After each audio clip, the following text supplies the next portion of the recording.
Seja muito bem-vindos ao Mesa de Debates. Aqui quem está falando é o Guilherme. Então vamos aí para a última entrevista do dia, né? Conversando aqui sempre, né, com os debates de extrema importância, extrema relevância e que visa aí a transformação social, né, e emancipar a sociedade como um todo. E um desses debates é, obviamente, discutir a questão, né, das opressões. E para falar desse tema, né, que já vieram aqui vários falarem, eu convidei aqui o Carlos, ele que é do GOI, né, e também, né, do Palavra Operária, que é o jornal do GOI, para poder, né, expor a posição dele e principalmente a posição da sua organização sobre a questão das opressões. E então, Carlos, antes da gente começar, peço que, por favor, né, fale um pouquinho aí de você. Bom, primeiramente, boa noite, Guilherme. Boa noite a todos e todas e todes que nos assistem e nos escutam aqui no Mesa de Debates.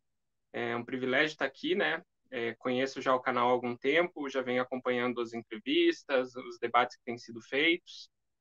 Meu nome é Carlos, eu sou natural de Curitiba, mas moro aqui em São Paulo desde 2018. Sou uma bicha trabalhadora, sempre trabalhei na área de telemarketing, atendimento.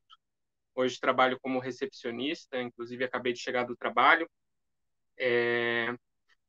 Comecei minha militância desde cedo, né, por conta da questão LGBT, de ser um homem gay, né, um jovem gay, mas a militância política mesmo veio com as jornadas de junho. Né? Depois das jornadas de junho, eu comecei a me interessar mais sobre política, e lá no Paraná, em 2015, houve os processos de manifestações dos servidores públicos contra o governo do Beto Richa em 2015, que houve aquele fatídico massacre, né, do dia 29 de abril aos servidores públicos, com 3 horas de bomba ali que ali sofremos. E me aproximei na época da CSP com Lutas e do PSTU, e por um tempo militei no PSTU, e hoje eu milito no GOI, né? Nós fundamos o GOI depois de rompermos com o PSTU em 2017, e desde então moro aqui em São Paulo. Vim para cá porque meu companheiro ele é professor da rede municipal daqui, então ele passou num concurso aqui e a gente decidiu vir para cá. Isso é um pouquinho de mim.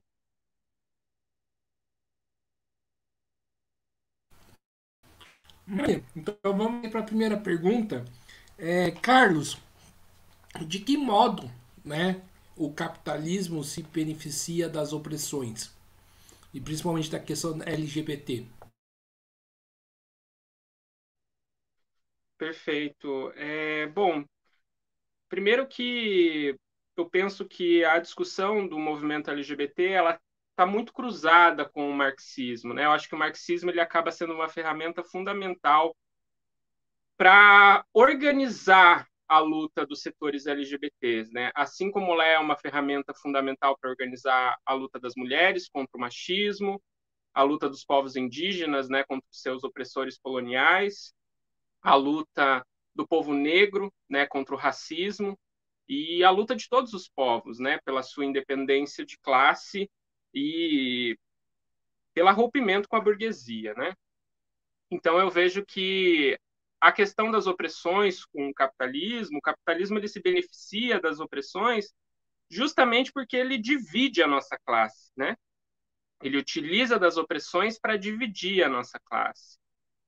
Eu, como trabalhador LGBT, eu percebo que, pelo menos nas categorias onde eu estou inserido, né, que sempre foi no setor de telemarketing, no setor de atendimento, que são categorias muito precarizadas, nós somos uma espécie de exército de reserva, né, do capitalismo, onde o nosso trabalho ele vale menos, né, e ele é utilizado em momentos onde os capitalistas desejam diminuir os salários, né? Como que vem acontecendo no Brasil e no mundo, né? Nos últimos tempos, com esses ataques promovidos pelas burguesias e seus governos com as reformas neoliberais, né? Como a reforma trabalhista, a reforma da Previdência, reforma do ensino médio. próprio marco temporal agora, né, o ajuste fiscal dos governos. Isso serve, e a nossa população, a população LGBT, ela serve como um parâmetro, né? Um parâmetro para diminuir os salários, né? E justamente colocar os setores não tão conscientes da classe, colocar a gente como inimigos deles, né? Então, ao mesmo tempo que a gente vê uma contradição enorme, né, de um movimento LGBT cada vez mais amplo, crescendo no mundo todo, a gente vê também, ao mesmo tempo, a opressão crescendo cada vez mais, né? O Brasil segue sendo um dos países que mais mata pessoas LGBTs, a criminalização de setores LGBTs ela é muito forte. Então, eu vejo que o capitalismo ele se beneficia da questão da opressão justamente nesse aspecto salarial mesmo, né? Nesse aspecto do lucro dos capitalistas e nesse aspecto de dividir a nossa classe, né? Porque eles utilizam de uma suposta moral que seria a moral religiosa, né? A moral vigente para colocar os setores oprimidos na margem da sociedade. E esses setores estando à margem, eles ficam ali para servir, né? Como moeda de troca em determinados momentos, né? Porque hoje a gente vê, por exemplo, que grupos como a Rede Globo, por exemplo, que mostram beijo gay ou mostram coisas a respeito do movimento LGBT, eles fazem isso porque eles também têm medo de que se perca o controle sobre isso, né? Porque os ataques eles têm sido tão grandes que eu percebo que esses setores eles se apropriam das nossas pautas e das nossas reivindicações para, inclusive, controlar o movimento, para disseminar ilusões, né? Essa ilusão de representatividade dentro do parlamento burguês, essa ilusão de representatividade dentro das novelas, etc. Eu não estou dizendo que isso não seja importante para a nossa população, porque de fato é, né? Quando você nasce e você convive no meio social e você não vê outras pessoas LGBTs ou você não vê a representação daquilo que você sente e gosta internamente, isso te afeta, obviamente, né? Mas isso não é o ponto focal. E a grande mídia ela consegue utilizar isso de uma forma a iludir, criar ilusões de que é possível, dentro do sistema capitalista, conquistar direito para as pessoas LGBTs. E o que a gente tem visto é justamente o oposto. Muitas das conquistas que nós tivemos de décadas atrás, elas têm sido retiradas paulatinamente, né? Ou seja, hoje a gente pode conquistar o direito à descriminalização da LGBTfobia, por exemplo, do casamento gay, por exemplo, do casamento homossexual, porém, amanhã vem um novo ataque, né? E essa conquista ela pode ser retirada. Então, a burguesia nos usa como moeda de troca a todo momento para nos dar algum direito e depois nos retirar, né? Então, eu acho que é dessa forma que o capitalismo se apropria também dessa pauta, e não só dessa, mas das outros setores oprimidos, para se beneficiar, né?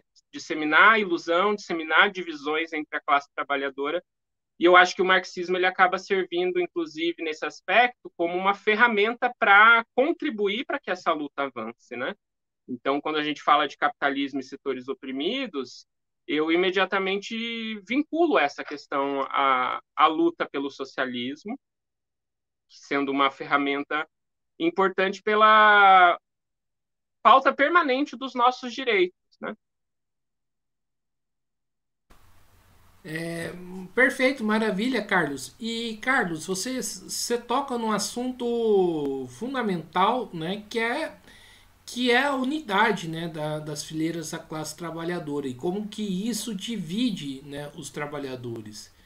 E eu penso, né, e eu gostaria de saber a sua opinião, da importância dos sindicatos, né, e dos partidos de esquerda, né, lutarem por essa unificação, né, das fileiras da classe trabalhadora, e isso passa por um combate contra a homofobia. Como que você vê essa questão? Os sindicatos, eles fazem isso de fato, estão deixando a desejar, e os partidos de esquerda? Olha, essa é uma pergunta bastante pertinente. Eu, inclusive, falo, né, que Eu faço muito essa discussão com os meus colegas que são LGBTs e tanto os colegas que são militantes, os camaradas que são militantes do GOI e de outras organizações a respeito desse tema das opressões. O marxismo ele é uma ferramenta fundamental pela libertação dos LGBTs. Mas o próprio Marx e Engels eles foram homofóbicos, né? Há diversas cartas entre eles que se falava sobre pederastia, eles usavam termos bastante vexatórios, né, para falar sobre essas pessoas. Isso naquela época, levando em contexto aquela época. Mas, ao mesmo tempo, eles criaram uma ferramenta que possibilita a libertação dessas pessoas, né? Então, é uma contradição. E eu vejo que isso no movimento da esquerda, no movimento comunista, dentro dos sindicatos, existe a pressão burguesa, né? Que é a pressão, que é a consciência burguesa, né? A consciência da opressão, da homofobia, do machismo, não só a homofobia, mas existe machismo e racismo dentro das instituições, em qualquer tipo de instituição, né? Seja da classe trabalhadora ou não. Eu vejo que nos sindicatos isso é muito forte ainda, isso ainda prevalece bastante, mas isso não quer dizer que não houve uma abertura de espaço para a discussão, né? Eu vejo que nas últimas décadas há um movimento, acho que desde, inclusive aqui no Brasil, desde o movimento Somos, né, que foi aquele movimento de militantes LGBTs que tinha um propósito organizativo, uma forma de ação, né, coletiva dentro da luta de classes, muito importante, né, que o movimento Somos, inclusive, foi um dos movimentos contra a ditadura, foi um dos movimentos que se unificou, inclusive, uma das primeiras manifestações do Somos foi com o movimento negro unificado, né, contra a repressão policial na década de 70. Depois disso, teve a luta dos operários na década de 80 e o movimento Somos ele foi fundamental para levar essa discussão, inclusive, para a classe operária dentro dos sindicatos. Vale retomar, inclusive, que Lula, lá na década de 80, falava que não existia homossexual operário, né? E hoje ele refletiu sobre essa posição, né? Pelo menos é o que eu imagino. Mas existia essa consciência, né? Então, uma das maiores lideranças sindicais que esse país teve, né, que foi Lula, reproduzia a homofobia ao dizer que não existia operário homossexual. E isso é uma grande mentira, né? Não à toa a intervenção do Somos ela foi aplaudida por muitos operários, não só pela solidariedade que prestaram àquele movimento grevista do ABC, mas porque eu acho que foi fundamental, inclusive, para criar essa consciência de que é possível a gente se libertar das amarras da opressão que nos coloca dentro dos armários, né? Então, eu acho que desde lá do Somos foi se criando essa consciência da necessidade de debater essas questões dentro do movimento sindical, né? Porque era um movimento sindical, era um movimento muito machista, né? E a homofobia e o machismo ela andam juntas dentro do movimento sindical, justamente porque ele é um movimento controlado muito por homens, né? E homens brancos, né? Então, essa perspectiva de luta dentro dos sindicatos, ela continua ainda sendo fundamental e eu vejo que houve um grande avanço no último período, né, da década de 80 para cá. Porém, eu acho que ainda há alguns limites, né, que precisam ser debatidos, né. Eu vou aqui abrir espaço para um relato pessoal, né, que eu tive por algum tempo enquanto eu militei no PSTU de 2015 a 2017. Teve um período que nós construímos o coletivo Orgulho e Classe, no meados de 2016, lá em Curitiba. Esse coletivo ele teve um propósito de ser um coletivo sindical, né, para organizar os trabalhadores LGBTs, principalmente nas periferias, e fazer uma disputa ideológica com os trabalhadores nos locais de trabalho e moradia, né, e de estudo. Né? A gente tinha uma intervenção muito forte no Sítio Cercado, que é um bairro periférico de Curitiba, e um bairro próximo das fábricas, inclusive, de Curitiba. E esse coletivo, a gente filiou ele à CSP com Lutas. Por 2 congressos, eu fui delegado desse coletivo.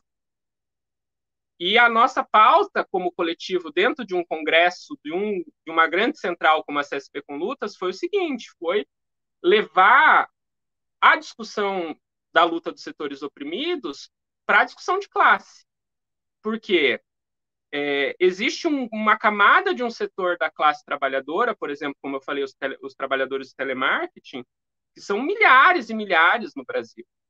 E, em sua maioria, são trabalhadores precarizados, são mulheres, jovens, negros e muitos LGBTs.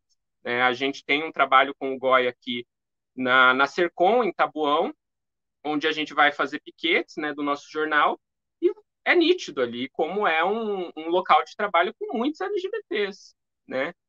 E justamente por ser um setor precarizado e ser um setor que é contratado sobretudo por setores oprimidos, faz com que a gente precise refletir dentro do movimento sindical aonde construir a luta, né, contra a opressão dentro da classe trabalhadora, né? Por exemplo, os sindicatos do telemarketing, eles são totalmente controlados por uma burocracia patronal, né? Uma burocracia vinculada a sindicatos patronais.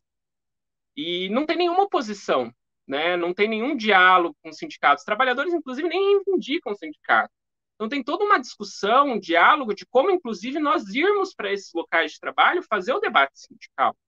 Né? Por exemplo, na pandemia, houve uma necessidade tremenda dos trabalhadores do telemarketing fazerem home office.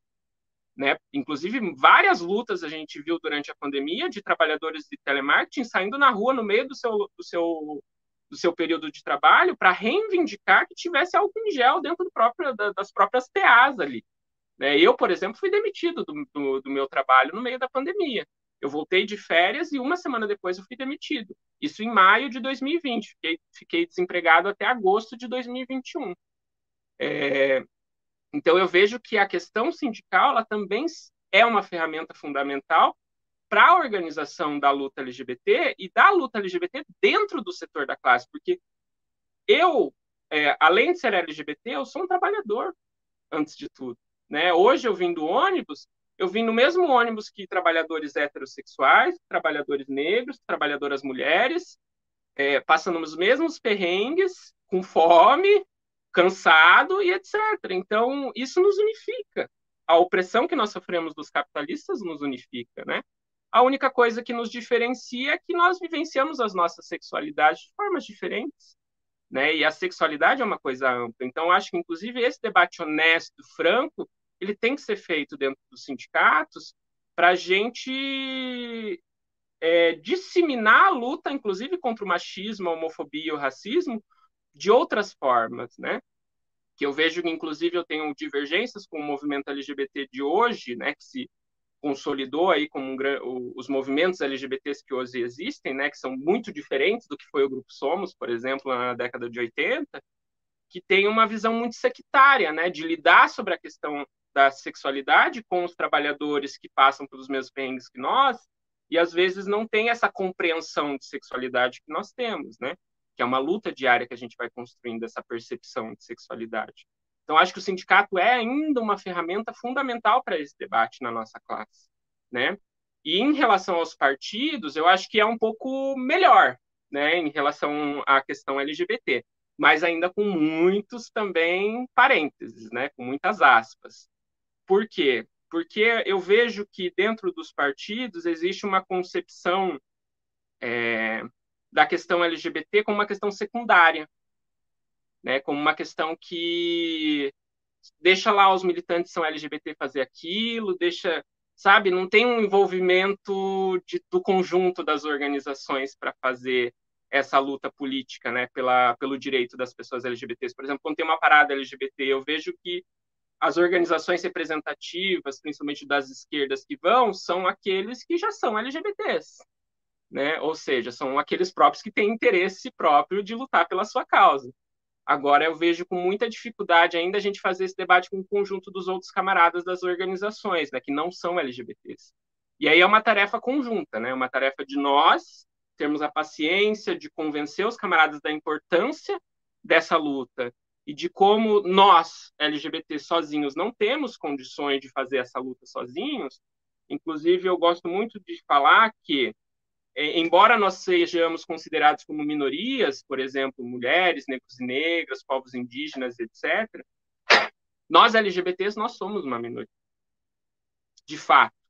né? Comparado com as mulheres do movimento negro, o Brasil é majoritariamente negro e majoritariamente de mulheres, né? São minorias políticas, mas em relação à população são maiorias, né? Agora a população LGBT ela é uma minoria política e uma minoria populacional também, né? Então nós temos uma desvantagem nesse aspecto e nesse sentido a nossa necessidade de estar unificado, seja com os movimentos de mulheres, com os movimentos negros, com o movimento LGBT, movimentos de pessoas PCD, de pessoas de outros países, né? O movimento contra a luta contra a xenofobia. Então, a gente vê a necessidade de que essa unidade seja forjada, inclusive porque nós precisamos do apoio desses setores para que a gente continue não morrendo, né? Porque para nós LGBTs, e eu falo não só, não em eu em específico, mas inclusive a população trans LGBT, que é a mais morta ainda dentro dos setores LGBTs, é uma questão de vida ou morte, né? Esse apoio, essa necessidade do apoio desses setores, né? E hoje, com o crescimento desse debate religioso que cresceu muito com o bolsonarismo, dessa questão das igrejas pentecostais e todo esse aspecto do que a religião tem para disseminar de ódio contra pessoas LGBTs, faz com que se seja mais necessário ainda esse diálogo com a classe trabalhadora, né? Com os setores mais pobres da nossa classe, para que a gente faça, para que eles se unifiquem conosco, né? Para que eles entendam que, por exemplo, as reivindicações trabalhistas que eles têm são as mesmas que as nossas, né? Inclusive no coletivo Orgulho e Classe, para não me delongar tanto nessa resposta, a gente fazia os nossos panfletos sempre com o foco de buscar um diálogo com aqueles trabalhadores e pessoas que não eram LGBTs.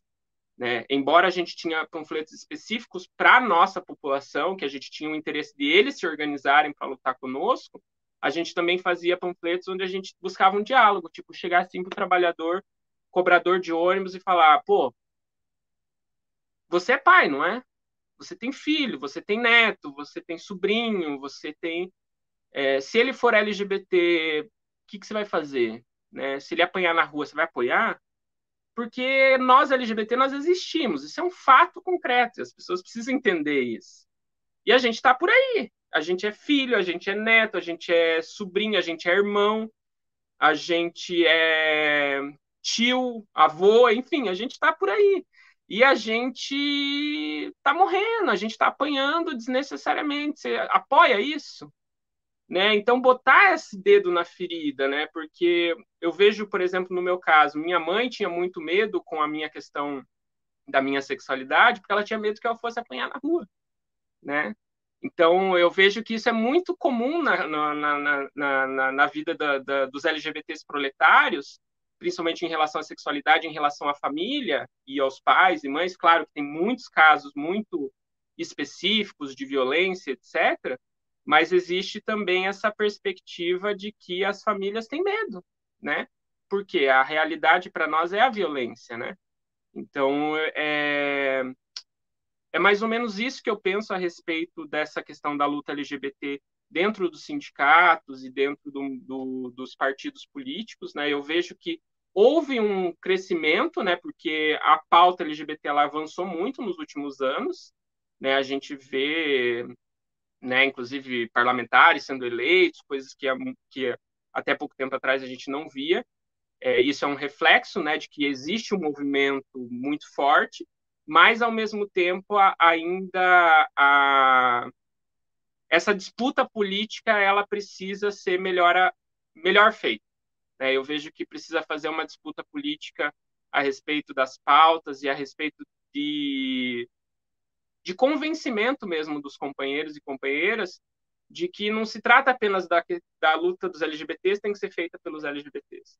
Elas têm que ser feitas por toda a nossa classe. Assim como a questão do movimento negro, o movimento indígena hoje, por exemplo, que está ocupando as ruas e sendo reprimido, não é uma questão só dos indígenas. É uma questão de toda a nossa classe, porque o que está acontecendo com eles vai acontecer conosco, né? E já está acontecendo conosco, né? Então a gente precisa começar a entender isso para a gente começar a ver a necessidade de que, se a gente não se unificar, a gente disperso, a gente está muito mais fácil de ser alvo, né, da burguesia, que é o que eles querem, né? Eles querem que a gente se fragmente justamente para nos massacrar com mais facilidade. Perfeito, perfeito, Carlos. E, Carlos, você falou aí da questão do diálogo, né?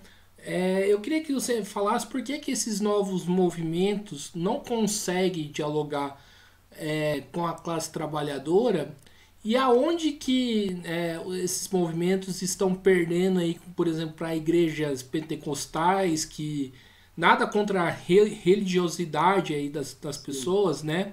Mas né, o problema é um pouco mais, o buraco é um pouco mais embaixo. Onde que esses movimentos estão perdendo aí para as igrejas pentecostais que muitas das vezes conseguem aí fazer a cabeça do trabalhador? Você diz o movimento LGBT ou o movimento de esquerda no geral? O movimento LGBT, né, principalmente esses novos movimentos aí que você está citando. Perfeito. Bom, eu comentei que eu tenho algumas divergências com o movimento LGBT justamente por isso, né? Essa perspectiva que o movimento LGBT traz de saídas por dentro do sistema, de saídas parlamentares, né? Dessa perspectiva de representatividade. Volto a dizer, eu não sou contra isso. Eu acho que isso tem que ser usado pelo nosso movimento como uma, uma ferramenta, uma tática para a gente ganhar mais audiência. Mas a forma como a gente faz isso é que está o problema. E eu acho que, nesse sentido, eu vejo que nos últimos anos para cá, vem crescendo uma perspectiva do movimento LGBT muito pequeno-burguesa, muito distante da classe trabalhadora em vários aspectos, né?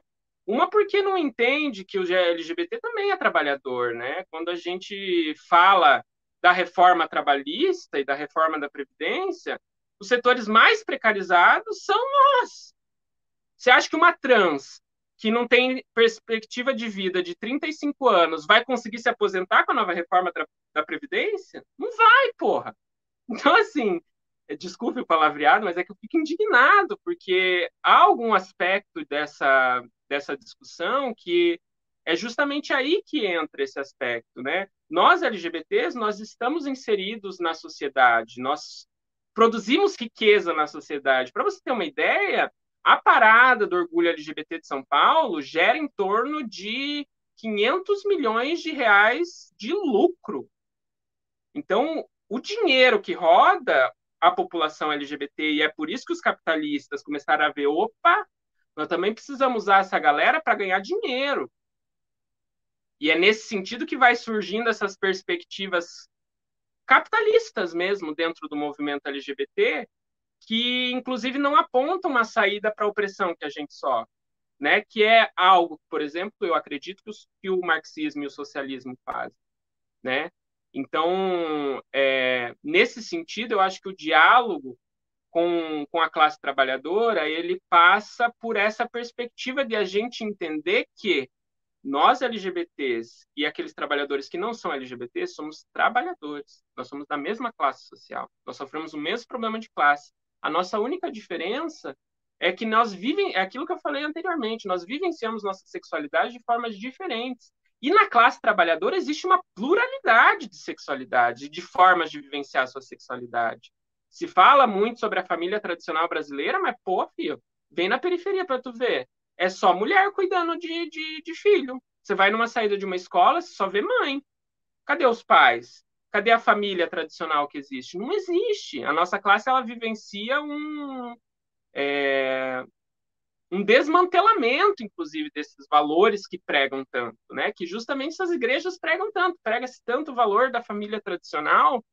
Mas que família tradicional é essa se os pais, por exemplo, não estão presentes nas vidas dos seus filhos, né?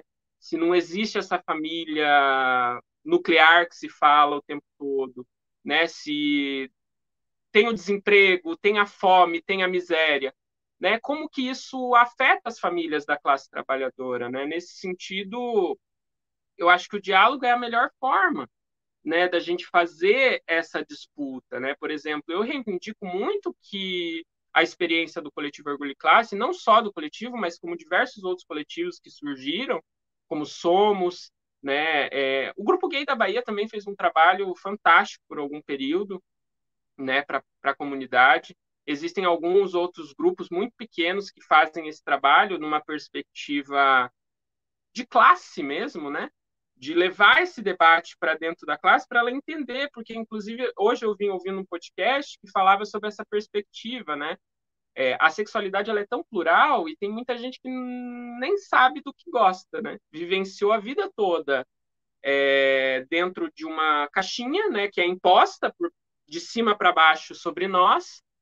E eu vejo isso com muitos colegas meus que se descobriram lésbicas ou inclusive trans, né? Foram identificando que não eram daquele gênero que achavam que eram e eram de um outro gênero, né?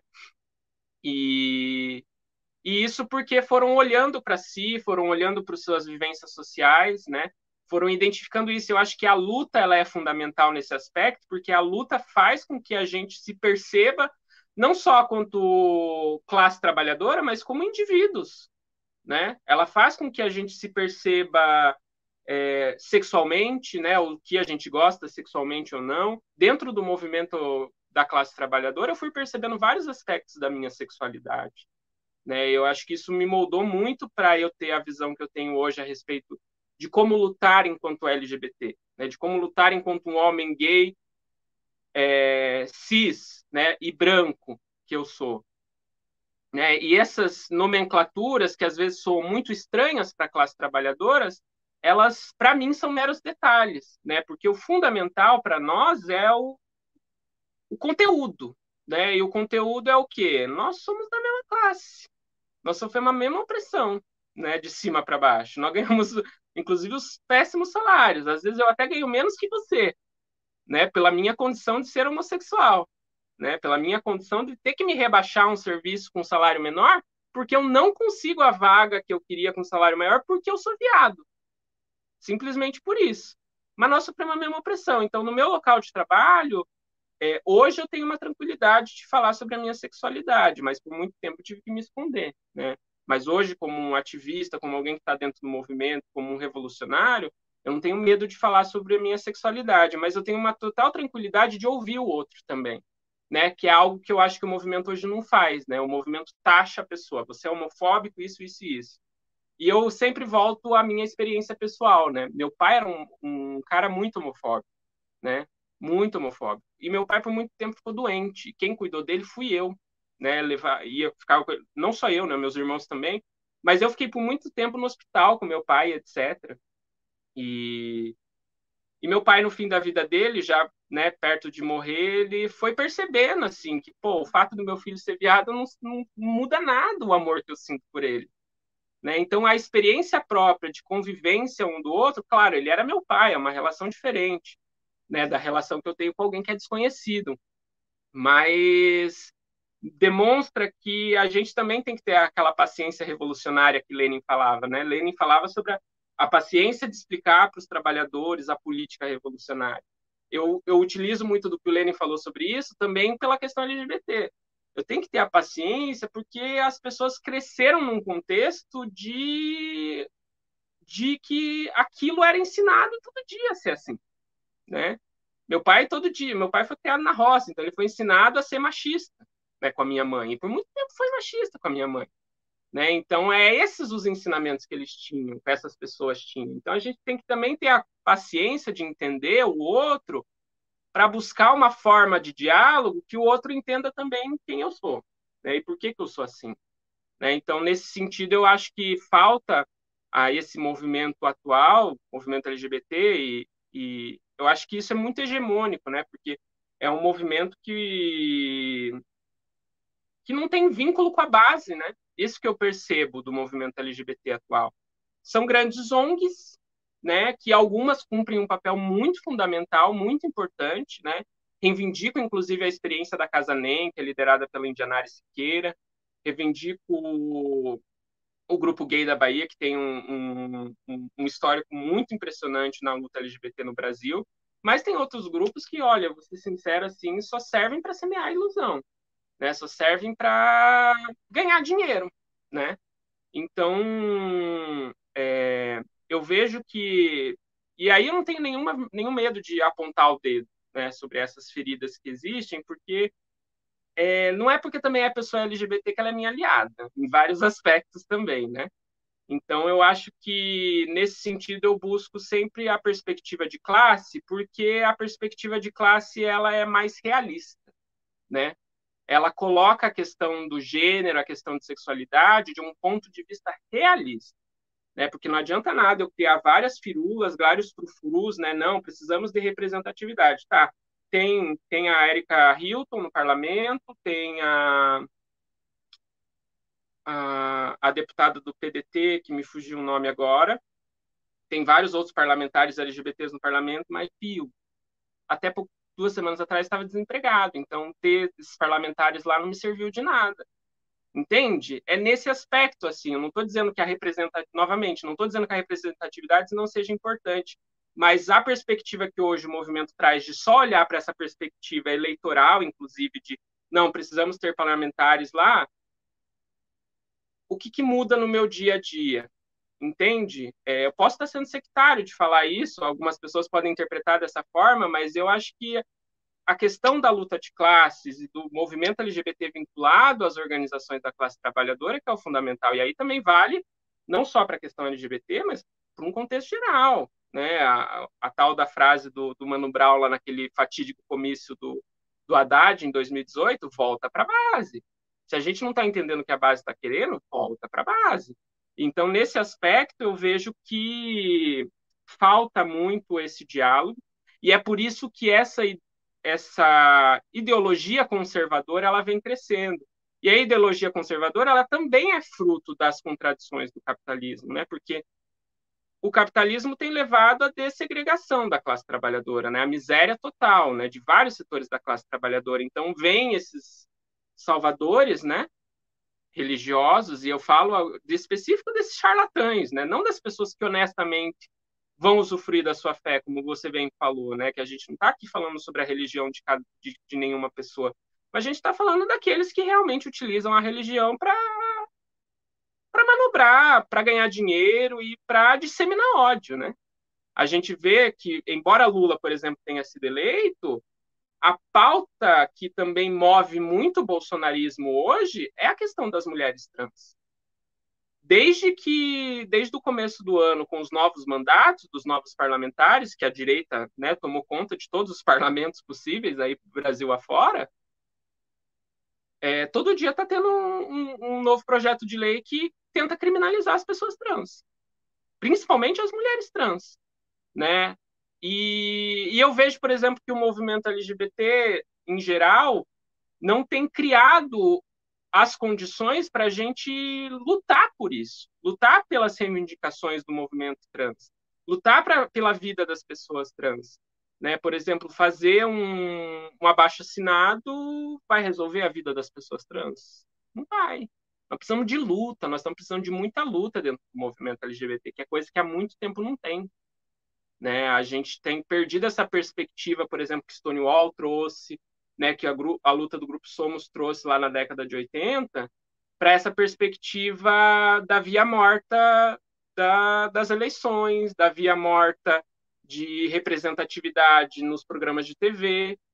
E isso não traz benefício, porque a gente está vivendo uma crise do sistema capitalista. Então, o que tem acontecido, o que é realidade concreta, é que milhões e milhões de LGBTs estão sendo colocados na sarjeta, inclusive morrendo de fome, não só também morrendo pelas mãos da homofobia, mas também morrendo de fome, e a gente não tem organizado lutas para isso, né? Então, eu, particularmente, mobilizo muito a minha militância LGBT sobre essa perspectiva de luta, de ação concreta. E eu reivindico muitos movimentos LGBTs que fizeram com que hoje a gente tenha direitos. Eu não falei no início, mas eu sou uma pessoa soropositiva. A luta para conquistar o coquetel que hoje salva a minha vida todos os dias foi feita por aqueles ativistas e ativistas LGBTs que abnegadamente saíram às ruas, ocuparam farmacêuticas, ocuparam as ruas contra os governos, principalmente o governo do Reagan nos Estados Unidos. Então, se não houvesse esse movimento de rua organizado, lutando, colocando ação prática, não teria hoje, por exemplo, o coquetel que eu preciso para sobreviver, né? Então, a gente esquece, às vezes, da onde vêm essas pequenas conquistas que a gente teve, que os capitalistas nos cederam por alguns momentos, né, de bonança do capitalismo, né, em alguns momentos. E hoje, com a crise do capitalismo, que a gente tem visto? Corte de direitos, filho. Até pouco tempo atrás, votaram aí, né, a criminalização da homofobia. Mas eu acho que não vai demorar muito para a homofobia ser LGBT virar crime no Brasil de novo. Se a gente não se percebeu que as perspectivas da luta de classes, inclusive essa influência que a extrema-direita vem tendo sobre a classe trabalhadora, a gente pode ver algo como foi em Weimar, né?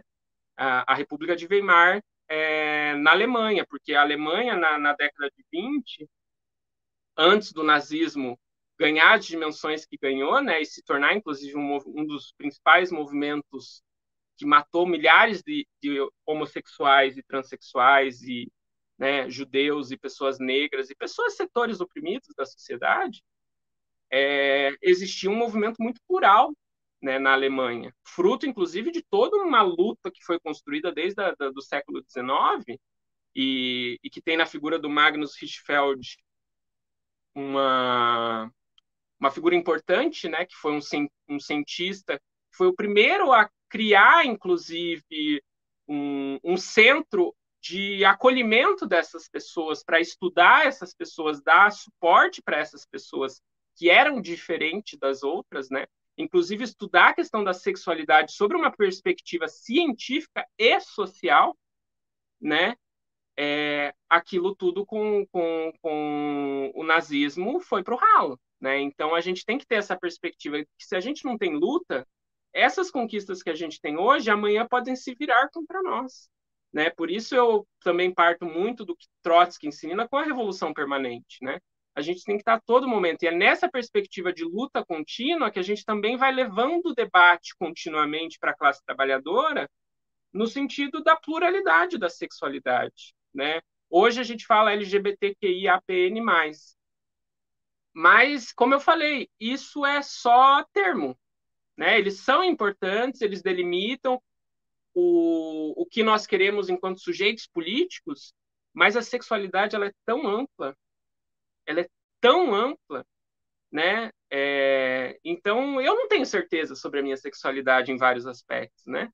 Então, qual trabalhador tem, né?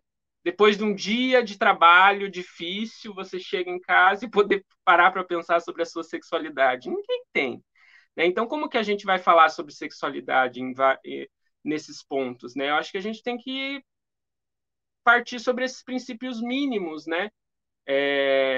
Do que nos unifica enquanto trabalhadores, né? Então, eu vejo muito sobre essa perspectiva e isso que o movimento LGBT hoje não faz e o que faz com que esses setores da ultradireita venham ganhando muita audiência na classe trabalhadora, né? Se aproveitando, inclusive, de que a gente tem uma consciência atrasada nesse aspecto, né? Porque o Brasil é um país atrasado em vários aspectos, mas principalmente na educação. Então, eles se apropriam disso para disseminar mentira, né? Porque, por exemplo, que foi o tal do kit gay, né, da mamadeira de piroca, umas coisas tão surreal, mas que isso ganhou uma dimensão política muito profunda que a gente precisa debater isso com as pessoas, né? Inclusive, combater essas ideias falsas que têm sido criadas e têm sido jogadas nas nossas costas, né? Por isso que às vezes eu também tenho cuidado, como uma pessoa LGBT, um gay, de falar sobre a minha sexualidade em determinados lugares, porque isso pode significar uma violência que eu vou sofrer, né? Eu, por exemplo, não demonstro afeto com o meu companheiro na região onde eu moro, por precaução, por questão de autodefesa, né? Que é outra pauta importante para o nosso movimento, a questão da autodefesa. Né? A gente tem que ter noção de onde caminha o nosso país, né? Para a gente minimamente poder se defender.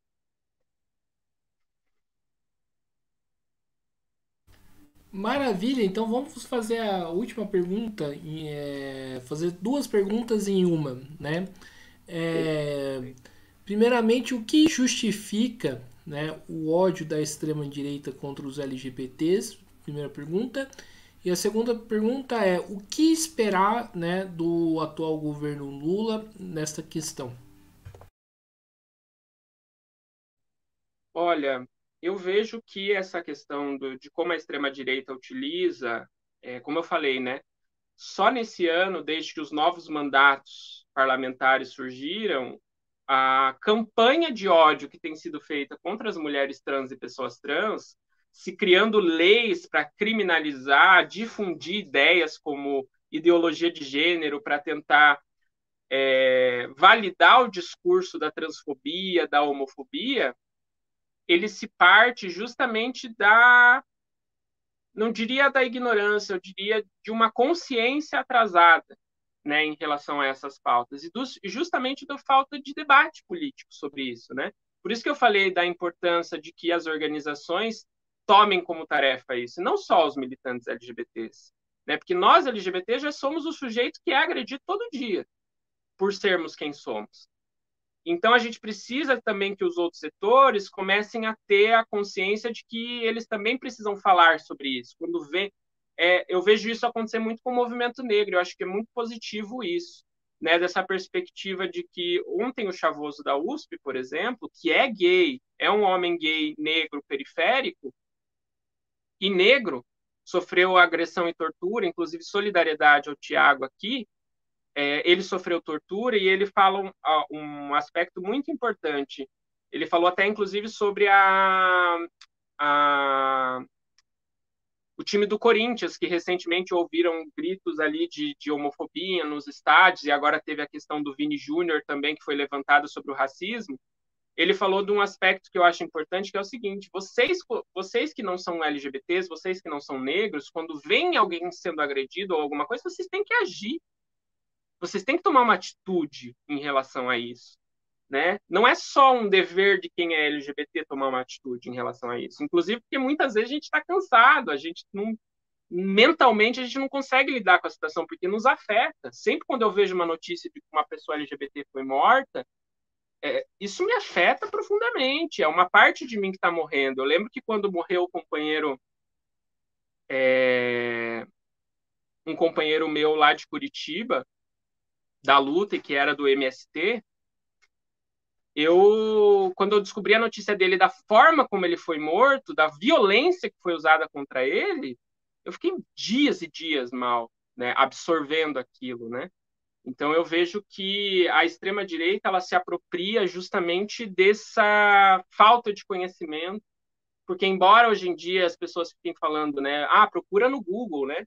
Hoje você tem internet para tudo e etc. Mas a falta de conhecimento é uma realidade. Esse debate ele precisa ser cotidiano, ele precisa ser franco, honesto, não precisa ser sectário, né? Para discutir as questões de gênero, as questões de classe, as questões de sexualidade. Então, a extrema-direita ela se apropria dos discursos fáceis, né? Por exemplo, essa questão da ideologia de gênero é um discurso fácil, que se dissemina como um vírus, né?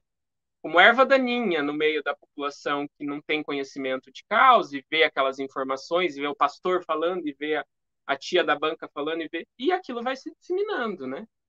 E a grande mídia cumpre um papel importante nisso, né? Porque eles permanecem com um discurso que não enfrenta de fato o que é isso, né?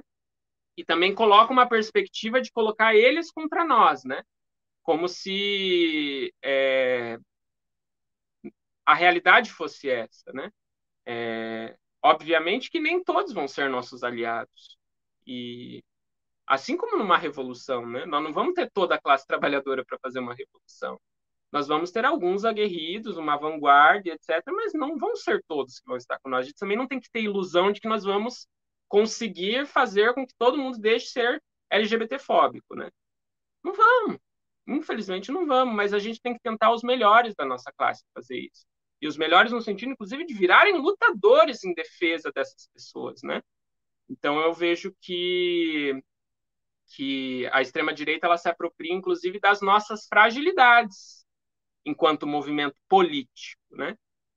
Pelo fato de a gente ser disperso enquanto movimento, porque o movimento LGBT, ao contrário dos outros movimentos, é um movimento muito heterogêneo e muito disperso e muito desvinculado da base, porque não existe uma direção do movimento LGBT, né? Existem algumas direções. O PCdoB, por exemplo, ele dirige vários movimentos LGBTs, o ANTRA, né? Dirige várias, o Dignidade, né? Por muito tempo foi dirigido por eles. Hoje eu não sei quem é o dirigente do Dignidade e em qual partido ele se encontra, mas também por muitos partidos que não são da classe trabalhadora, então não tem esse vínculo com a classe, né?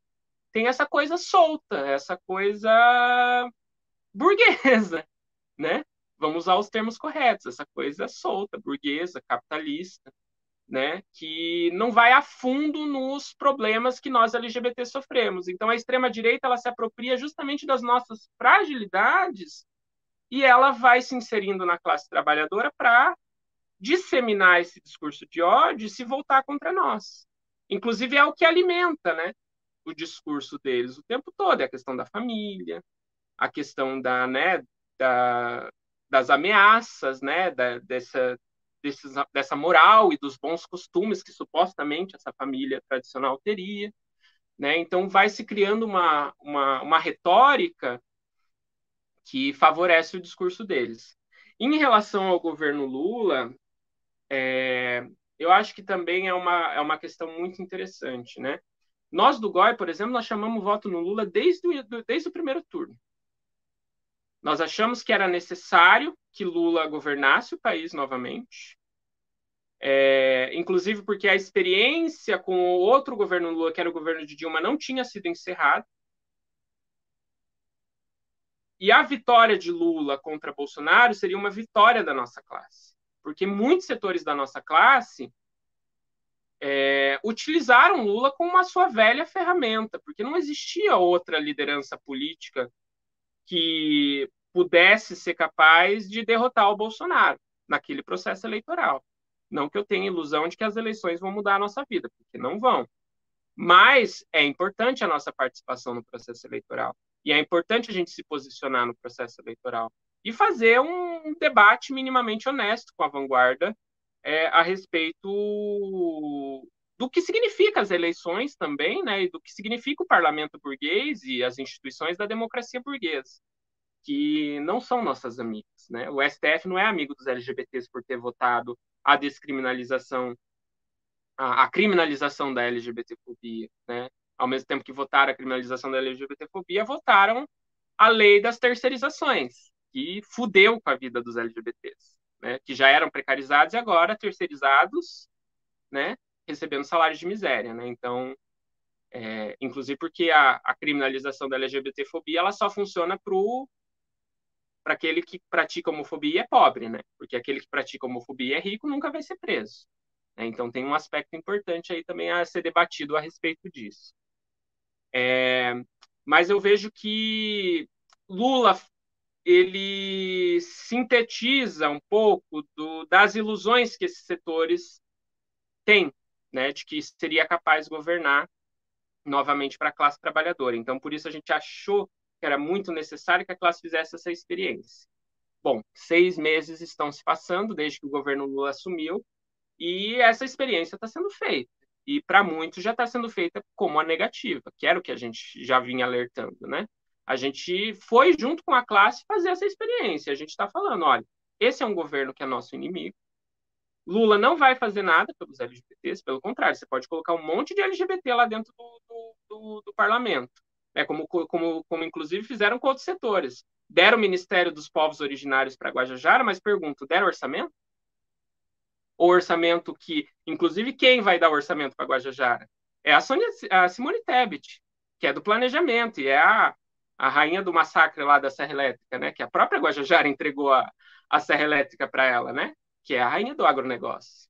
Então, como que é aquela coisa que eu digo da representatividade? Nós temos algumas representatividades importantes no governo Lula, né? Mas de que serve se, por exemplo, não tem dinheiro para o Ministério dos Povos Indígenas, se não tem dinheiro para o Ministério dos Direitos Humanos? Não serve de nada, né? São ministérios que estão lá para blindar o governo Lula dos ataques que eles estão fazendo com a nossa classe, como estão fazendo agora com o marco temporal, que está sendo votado hoje, e provavelmente vai passar, como fizeram com o arcabouço fiscal do Haddad, né? E como tem feito com inúmeros outros ataques, né? E o grande que desse governo Lula, que nós falamos para a nossa classe, é o seguinte: existem muitos militantes honestos e pessoas sinceras que votaram no Lula com essa perspectiva. E nós dizemos que se Lula não rompe com a burguesia, não rompe com o patronato, não rompe com esses setores que estão querendo sugar até a unha da gente, não vai ser possível governar para a nossa classe. Não vai ser possível conquistar direitos. Pelo contrário, o que a gente tem visto é que quanto mais Lula se abraça com a burguesia, mais direitos nós somos retirados, né? Então, a perspectiva diante do novo governo Lula é nula, para ser honesto. Inclusive porque os governos anteriores dos governos anteriores do PT já demonstraram isso.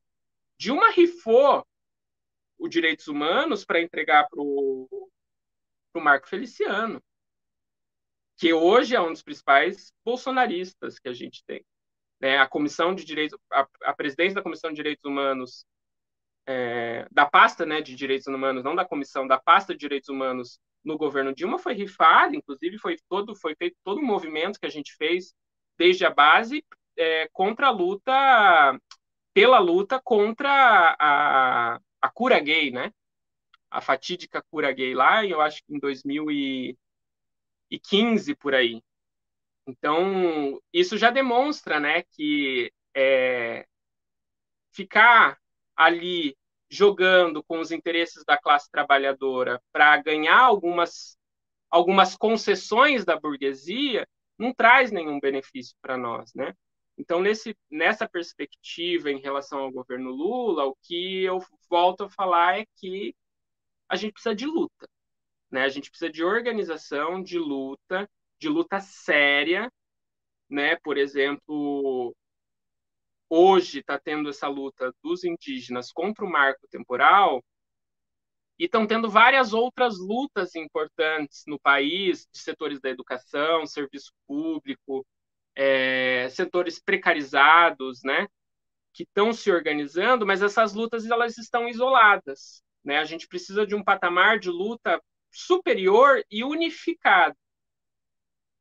E para isso a gente também vai precisar enfrentar as direções do movimento, né, que são as direções burocráticas que existem no movimento, né?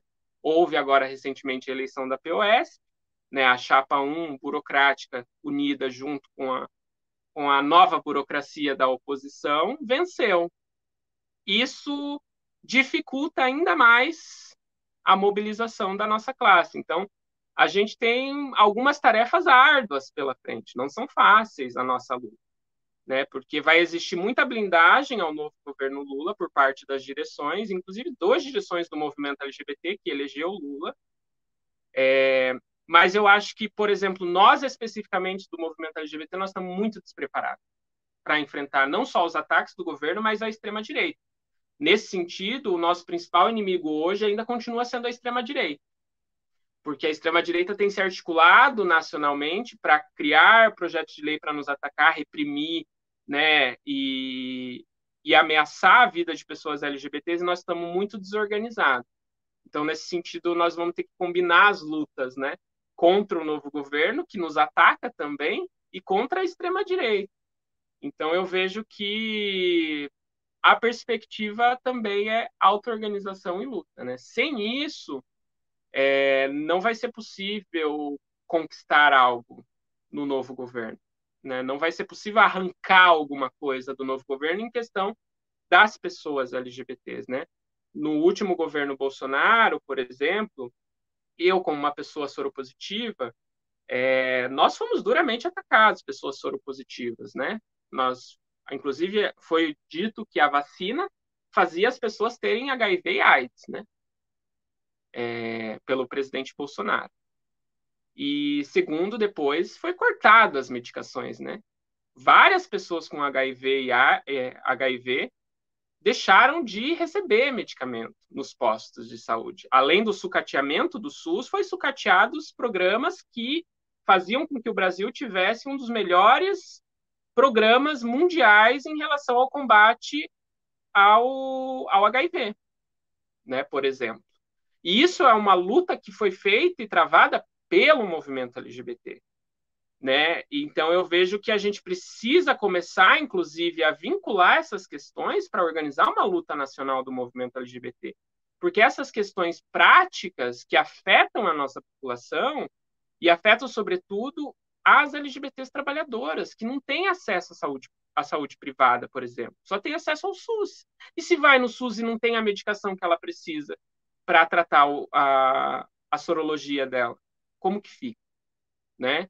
Então, inclusive o próprio arcabouço fiscal que Lula vem aplicando, ele faz com que não aumente os gastos com saúde e educação, né? Então, vai continuar a mesma coisa que aconteceu com o teto de gastos do Temer. Ou seja, a saúde que deveria melhorar no novo governo Lula vai continuar piorando. Né? E essa perspectiva de piorar a saúde afeta a nossa população LGBT, principalmente nesses outros aspectos que foram tratados aqui, né? Que são aspectos, inclusive, mais identitários nossos, né? Porque, querendo ou não, como eu falei, embora a gente se identifique enquanto classe trabalhadora, por outro lado, a gente tem questões nossas, do nosso movimento LGBT, que a gente precisa debater, que afetam diretamente a nossa população e talvez não afetem outras populações. Embora a questão do HIV, é importante ressaltar que no Brasil vem crescendo o número de pessoas infectadas, e não são só LGBTs, não, viu? São muitos homens héteros e muitas jovens. Eu, por exemplo, contraí HIV com 17 anos, né? Muito jovem. E tem jovens mais jovens do que eu, quando eu contraí, contraindo HIV. E não sabem, né, como tratar da doença, não sabem. E isso é algo que foi o movimento LGBT que trouxe essa discussão em pauta. Inclusive para alertar não só que não era o câncer gay, mas isso era uma coisa que afetava diversas populações. E só fazer um comentário aqui, enquanto isso, né, não tem educação sexual nas escolas, né? A extrema direita nega isso. Exatamente. E negam a discussão da educação sexual nas escolas justamente para. É uma forma de genocídio, né? Porque ao negar a discussão sexual nas escolas, eles negam diversas formas de conhecimento, tanto para as meninas que precisam ter acesso à discussão sexual nas escolas para se proteger do machismo, né, do assédio sexual e etc. Meninos e meninas, né, porque não é só meninas que sofrem assédio, meninos também sofrem, né? E nós LGBTs para que inclusive a evasão escolar, né? Porque é o que resta para muitos de nós e principalmente para a população trans, né? Que se já não tem a discussão trans, não tem banheiro trans, não tem banheiro de acesso para as pessoas trans, então não tem educação para a pessoa trans. Então ela que vai lá ser prostituta, ela que lá vai para a marginalidade, ela que vai lá trabalhar no telemarketing e ganhar uma miséria, porque é isso que resta para nós, né? É isso que eles estão dizendo na prática, que é o que serve para nós. Então, isso que você trouxe da educação sexual é um outro elemento que a extrema-direita se apropria, inclusive porque eles também não debatem o que querem, que tipo de educação querem, né? A educação que eles querem eles falam que nós somos doutrinários, mas a educação que eles promovem é a educação verdadeiramente doutrinária, né? Que é uma educação militarista, uma educação sem conteúdo, uma educação que discrimina, uma educação que trata a religião só do ponto de vista de uma religião e exclui todas as outras, né? Não trata as questões de opressão, não trata. Só querem transformar a educação no modelo, como é esse novo ensino médio, para a gente trabalhar, né? Eu tenho um exemplo de uma estudante que a gente foi fazer um debate sobre a reforma do ensino médio, inclusive como a reforma do ensino médio afeta, sobretudo, a população LGBT, inclusive porque lá nas ocupações, eu participei das ocupações de escola em 2016, no Paraná, que foram uma das maiores ocupações de escola da América Latina, e a maioria das pessoas que participavam das ocupações eram pessoas LGBTs, curiosamente. né? E ela falou o seguinte, né? Hoje na sala de aula, uma que o colégio ele já é um tipo de presídio, né?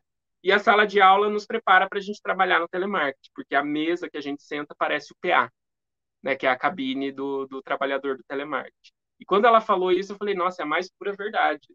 A gente já tem uma educação sucateada, a gente trabalha naquela cadeirinha pequena ali, parecendo um PA, a gente já é preparado diariamente para trabalhar sobre a rotina do chicote do telemarketing.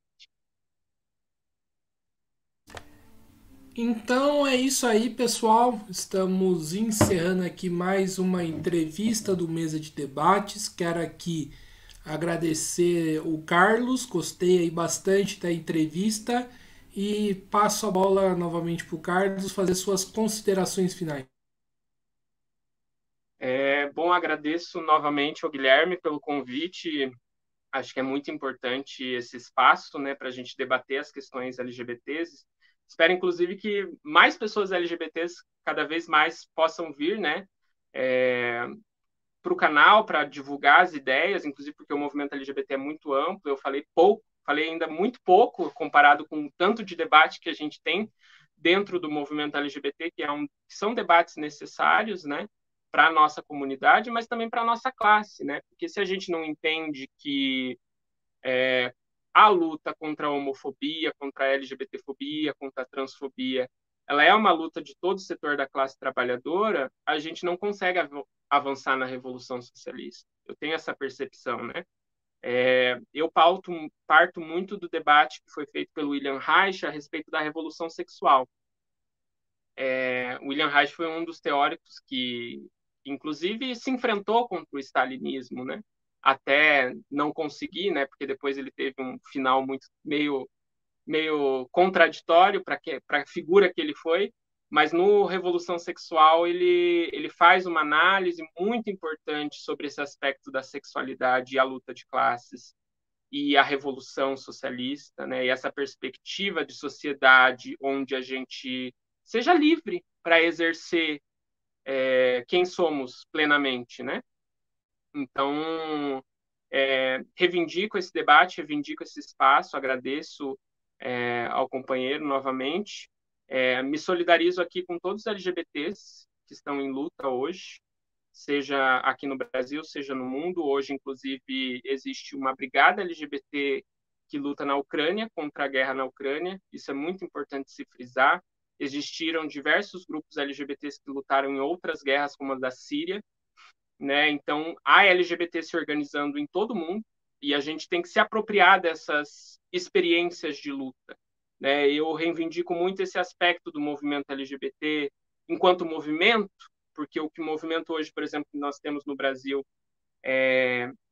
ele talvez não seja o ideal, mas é o que temos, mas a gente pode, e existem muitos militantes honestos hoje no Brasil, que podem ser essa linha de continuidade do que foram esses outros movimentos, né? De resgatar essas experiências, resgatar o que foi Stonewall, resgatar o que foi a experiência do movimento Somos aqui no Brasil, resgatar as experiências do que foram os movimentos LGBTs que lutaram, né, durante o período da AIDS, né?